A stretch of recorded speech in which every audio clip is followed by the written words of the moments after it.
Hi, everyone. Welcome back to coffee number 5.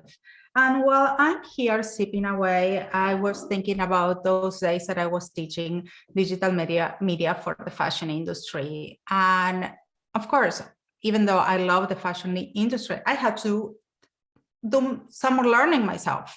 And one of the things that I realized is that the fashion industry was one of the most affected by the digital world. Even the seasons of the beauty industry had to change because everything was happening so fast. Before launching of new products or launching of new lines will take time, and the press will have their times to doing their beautiful profiles and the new seasons, and then people will sell it. Then when the digital world started and everything started to be so fast, people want it now. They want the product now. They couldn't wait so much. So this happened that a lot of our retailers had to start ordering more because they didn't know what will happen. And if you have a small stock, you might not have enough, and then it's a problem because you are not making your customers happy. Today, I'm super, super excited because I invited Claire McCormack. She is the senior editor of Beauty Independent, which is a publication that I constantly follow because are the new trends, the new products, she's always featuring them. And she's helping these new products to chase the new markets. And so welcome, Claire. Hi, so happy to be here. So how did you get into this independent beauty business? I started when I got my MBA. Out of that program, launched a luxury beauty e-commerce and content site called Travel Beauty. And it was through Travel Beauty. And I was also doing some freelance writing for the Huffington Post at the time. And one of the things I wrote about was Indie Beauty Expo, which was a trade show only for independent brands. So you needed to be at least 51% owned by the founder, the individual. Like you could have some outside investment, but needed to be owned by the founder. And so I wrote about Indie Beauty Expo, and the company was growing very fast. And Jillian Wright, one of the co-founders, said, I want you to come on board. And I did. And it's been gangbusters ever since. And what we launched in 2017, so Indie Beauty Expo launched as a company in 2015. I joined in 2016, and then basically from when I started, and then 2017, we debuted Beauty Independent, and it really grew out of working so closely with these beauty entrepreneurs, because again, those are the only people that exhibited at our shows. We worked so closely with them, and we really got to see all the pain points that beauty entrepreneurs have, the specific ones that especially then in 2017, were not really addressed in a lot of the media. They weren't talked about. There's launching at 4,000 Walmart doors, but then the people that were at our shows wanted to talk about, okay, well, what if I'm launching at 2 Credo beauty stores?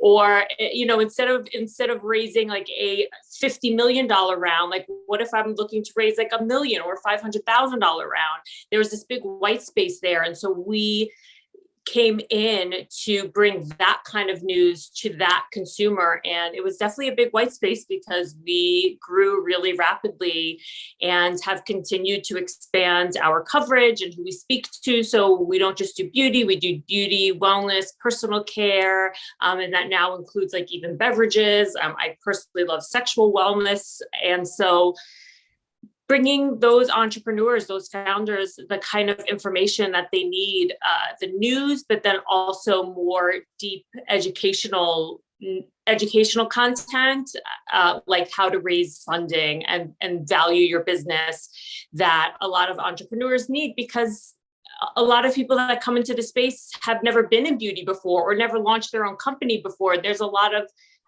you don't know. And so that's I love that the first thing that you mentioned was this expo, because it's a big part of what you have to do as launching a business, to be in expos, trade shows, and all that. I would love for you to explain a little bit the circle of this, because I found that a lot of people, new entrepreneurs, they think that because they have a line, they just will put it online, make a shopping cart, and that's it, you're in business.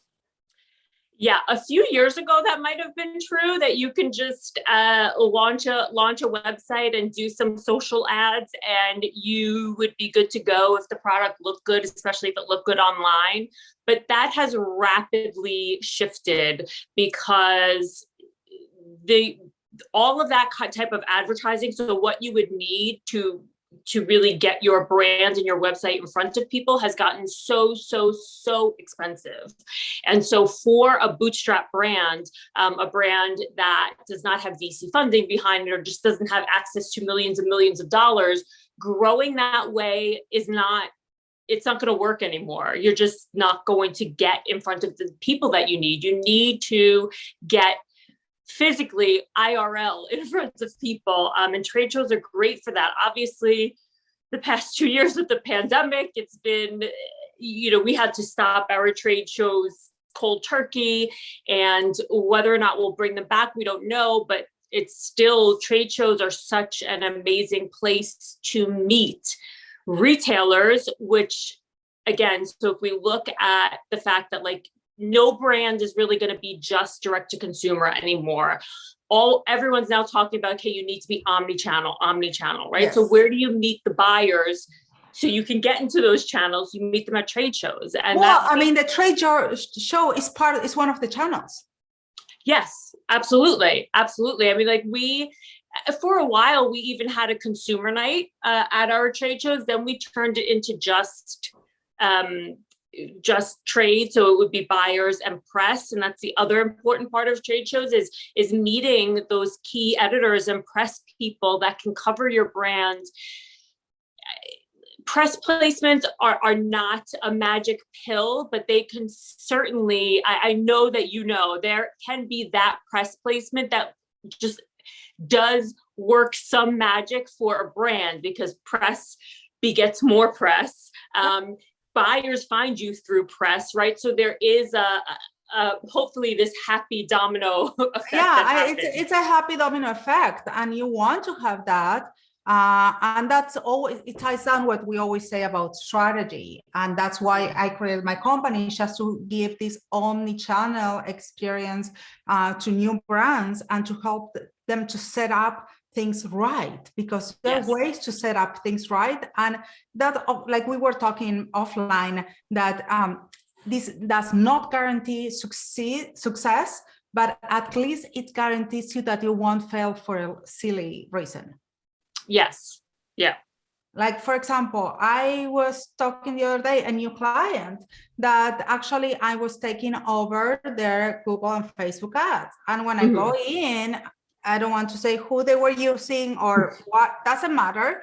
But I see that the audience was completely wrong. And they were showing up. I mean, my client was based in one city, but people from another end of the United States was getting it. So that's a waste of money. Yes.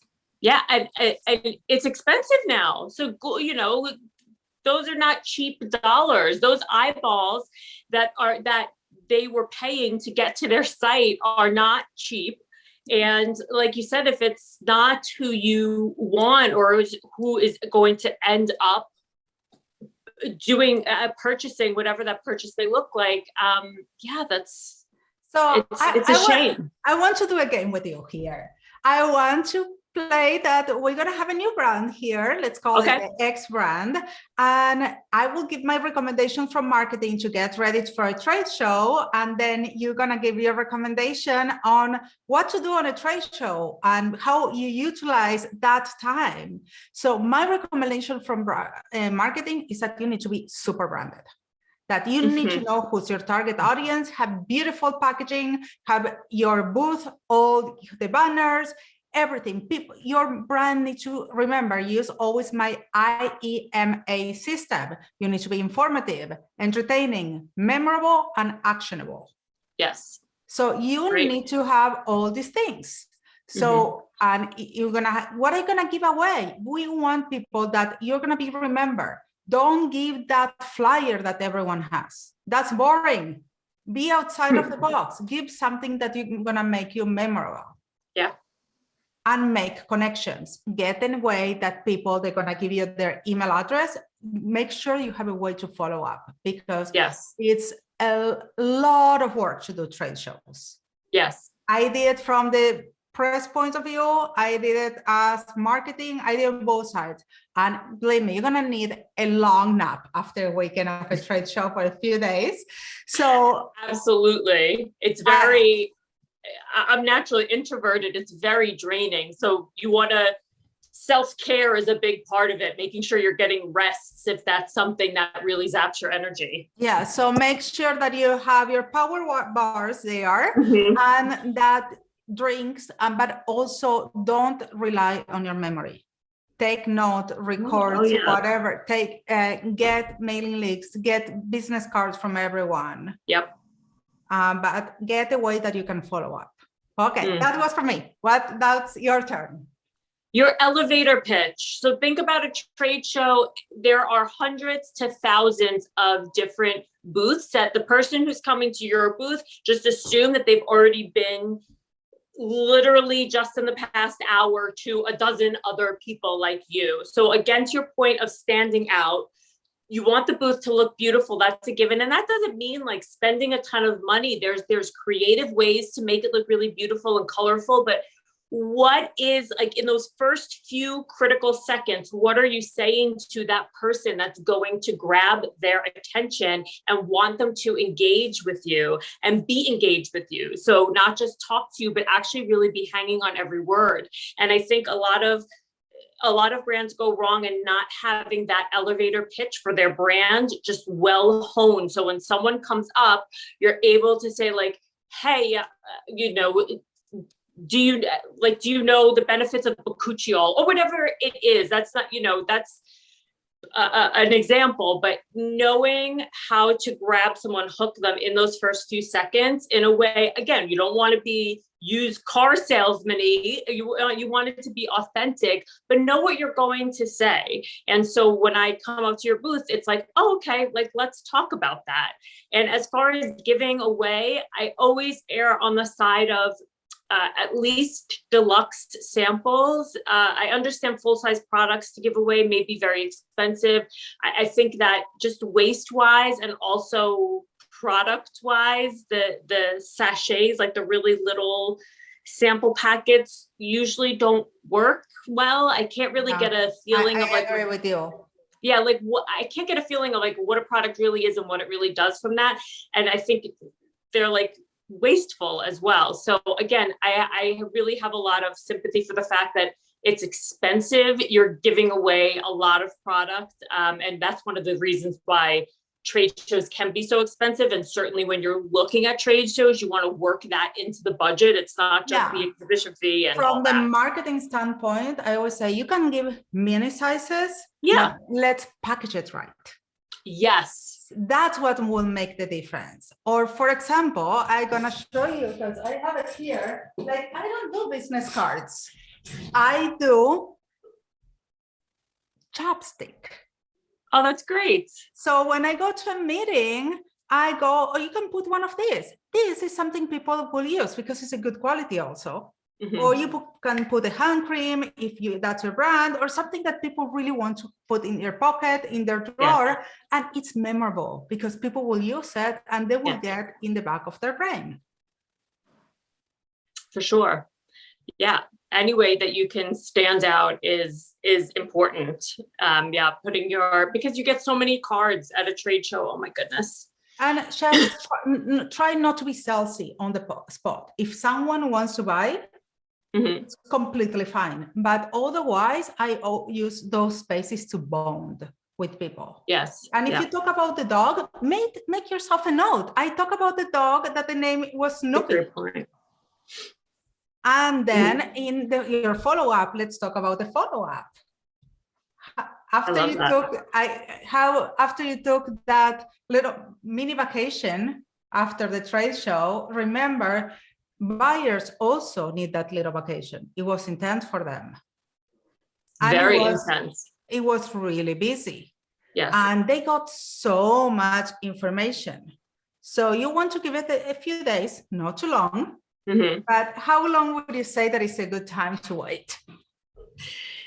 Definitely a few days. I think it also depends on what day of the week the trade show is. So I would say within a week, depending on how the conversation went. So just as you said, if you're making notes of your conversations and there are people that you can tell it was like a really hot lead, that those go to the top of your priority list, that you want to make sure you're staying top of mind. So within, I guess, like 5 days, I would say is a good time to follow up. But really, like, hey, again. Yeah, and then use your email or your phone and take your notes. Use your notes. If you remember that you talk about Snoopy because you have that note, make a comment about Snoopy. So that person knows that you were talking about him and not someone else. Make it personal, make it count, because a relationship with the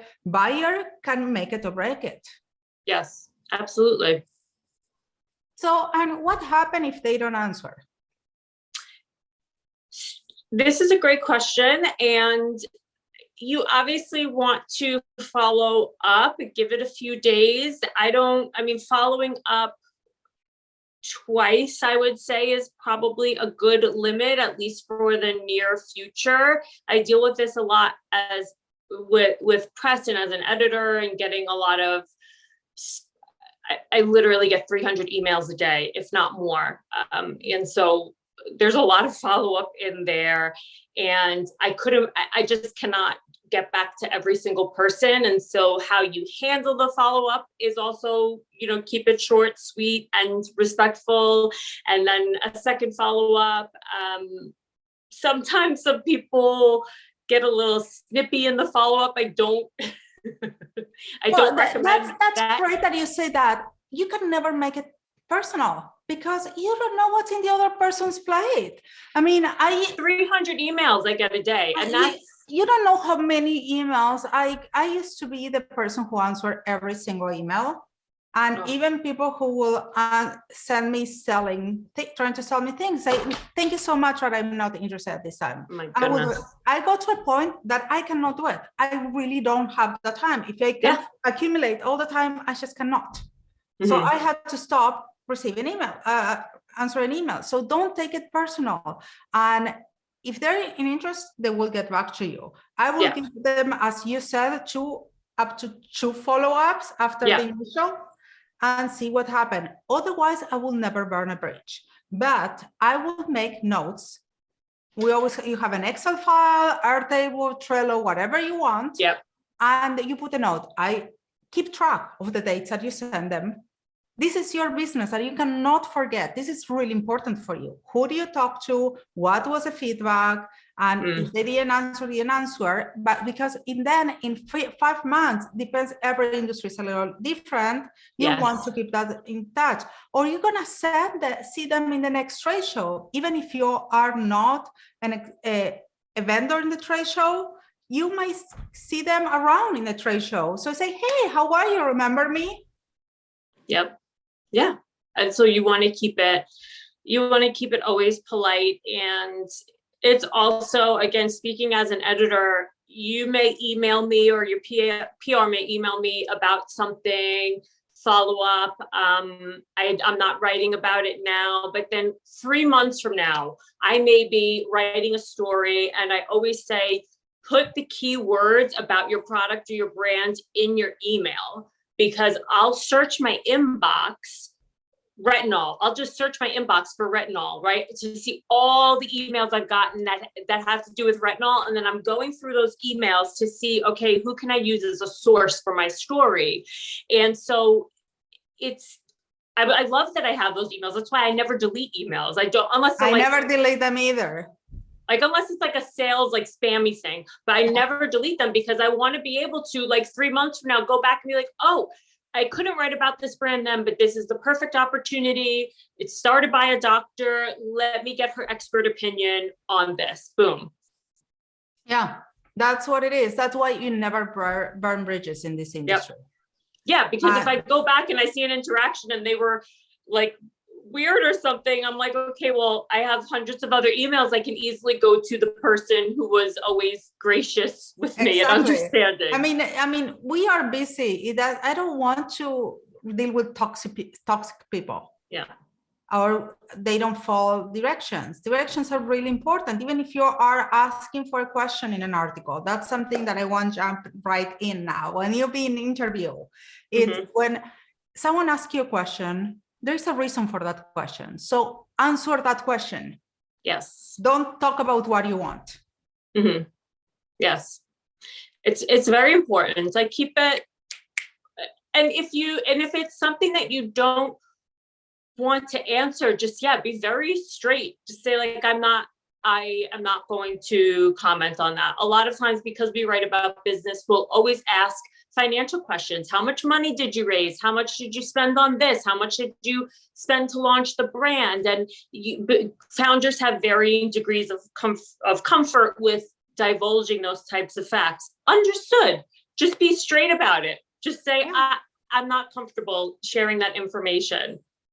But, and then sometimes, if you're not going to give me like actual revenue numbers, which I get it, like a lot of people don't, you can say, okay, but our year-over-year sales have increased X percentage, so there's something there that's substantial that our readers will want to read without giving away any trade secrets. Exactly. Because as you were saying, press is really important for a new brand. Yes. So, and how you get to press. And those are the values that we were discussing before, that someone who wants to start something, you need to start it right. Like I said, with a strong branding, but also you need to have a budget for press. I know that they are because, and everyone knows how I feel about this, about the coaches or fake coaches. Like they think, they're coaches for everything now. Oh, take my coaching program and I guarantee you that you will know how to do your own PR. Great. Yeah.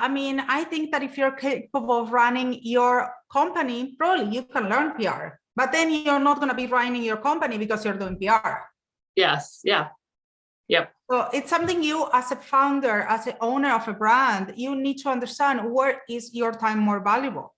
And I think cultivating those relationships with key people, it just in general, so not when it's not a news cycle time, is also super important. I always love to cover brands that I just have become friendly with the founders on social media. We follow each other on Twitter and like banter a ton.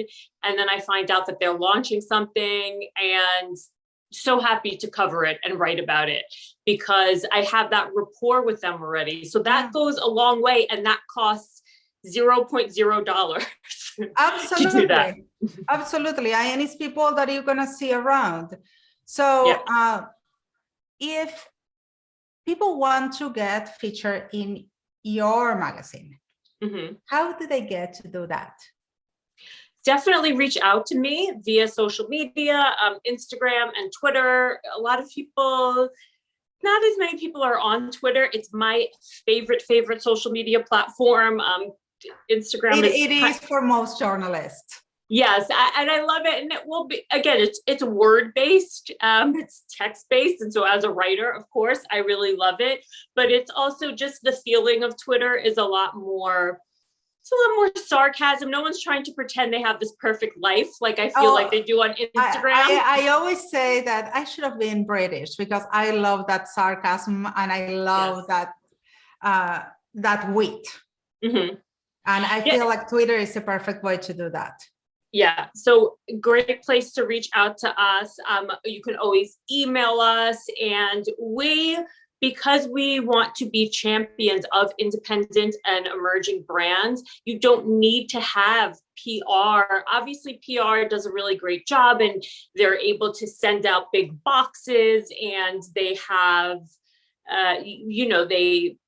they're able to like send emails to dozens and dozens, if not hundreds of editors. But that personal touch, if it's straight from the founder, we love that. We love to cover those brands because we know how tough it is to launch a company, and we know how challenging it is. So if this is someone that is really bootstrapping their brand and doesn't have the funds to pay however many $1,000s a month for PR, like, yeah, reach out to us.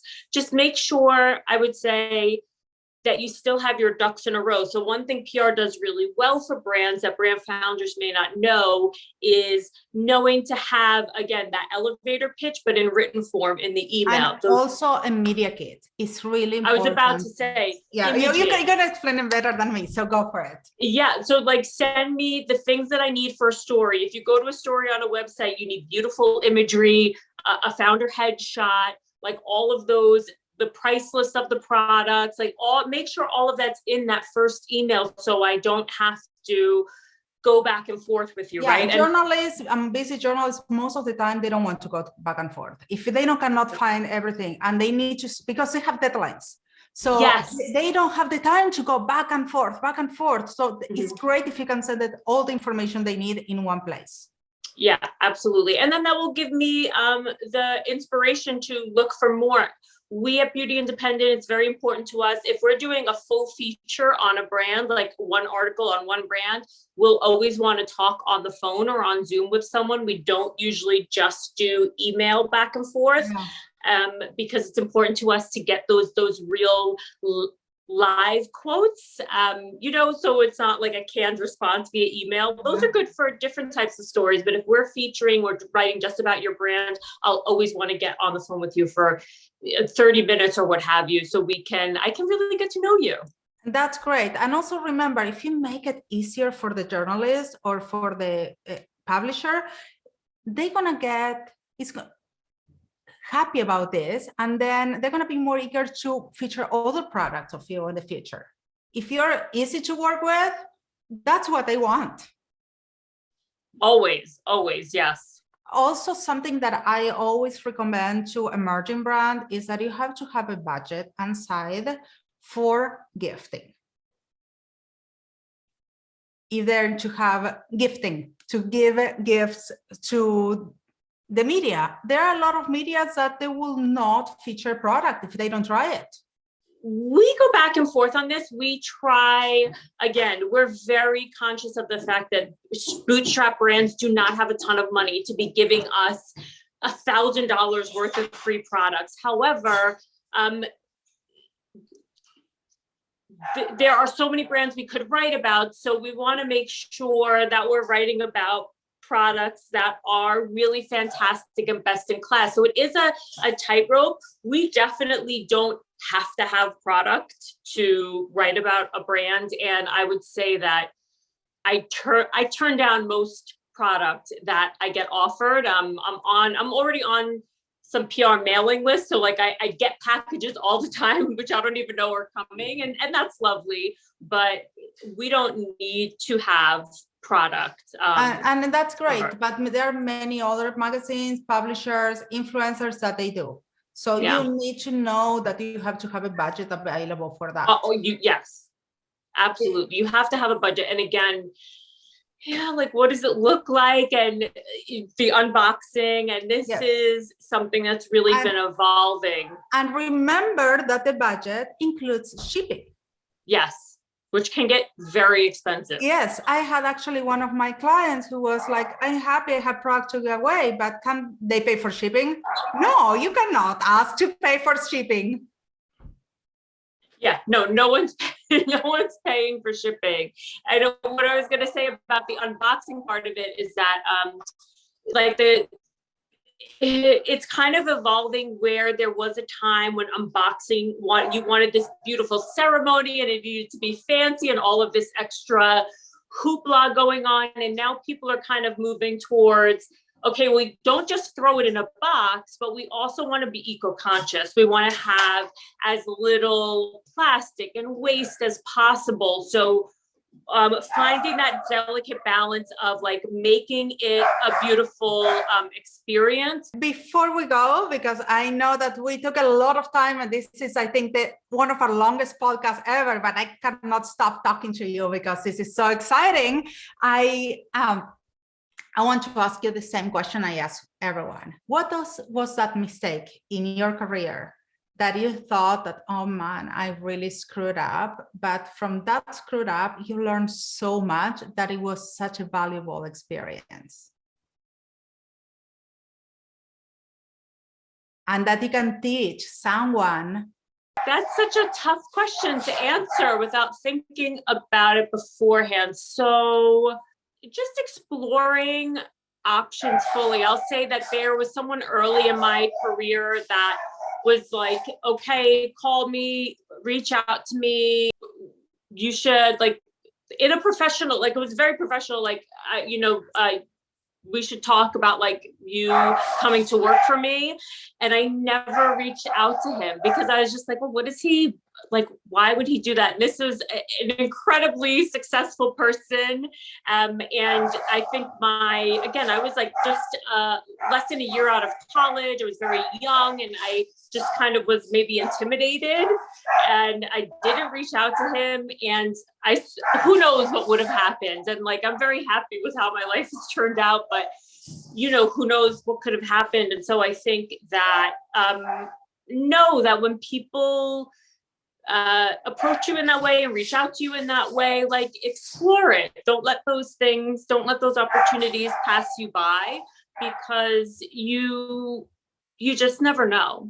You never know. Like my mother always says, if you don't ask, your answer is already no. If you don't at least have that conversation with those people, and nothing could have come of it, or something big could have, but I'll never know because I just never called, even though the person was like very clear with me. Again, I think I was feeling very intimidated, and so I just didn't take that step. So take those steps, follow up with those people. Thank you so much, Claire. It was such a pleasure talking to you. And to you guys, I see you next week for more coffee number 5.